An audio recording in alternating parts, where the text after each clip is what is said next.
ayikazi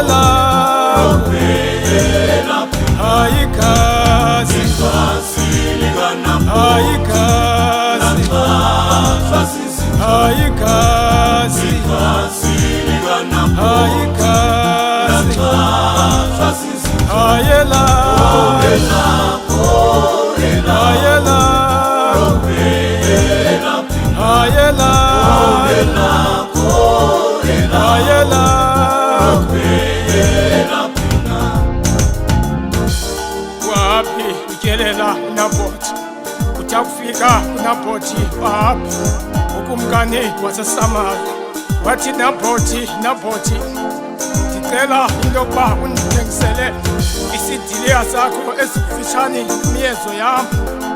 Wathi Nabothi bantakwethu makubeyele ngenxa kaYehova andinokwazi ukunika ilifa loba omkhulu.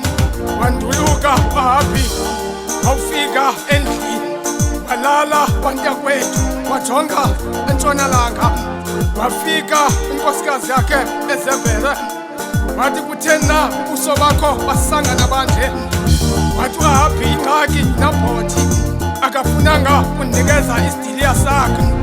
Wathi uEzebhere yeka ndiza kulenza icebo lento yokuba sithole isidiliya sikaNabothi. Wayibhala ileta wayitywina wayifaka umsasano wakhe wayithumela ngasentla into yokuba kayizofunda le ncwadi kwathiwa sempokelelwe abantu noNabothi bambambe bayifunde phambi kwabantu.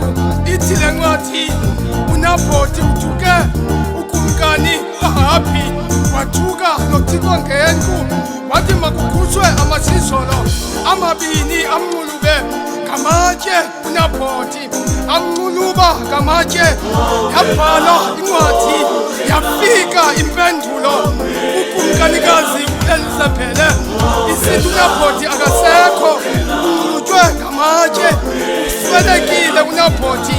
Wathi kuAhabi ukumkani wathi hamba uyakuthabatha isidiliya sikaNabothi.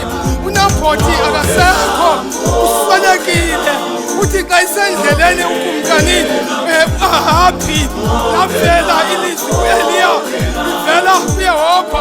Uthi Eliya hamba uyawukhawulela uAhabi nanku uyakuthabatha isidiliya sikaNabothi umbuze into yokuba uthi uThixo ubulele na wathabatha na igazi likaNabothi apho likhatshelwa khona zizinja nelakhe lakukhatshelwa khona zizinja.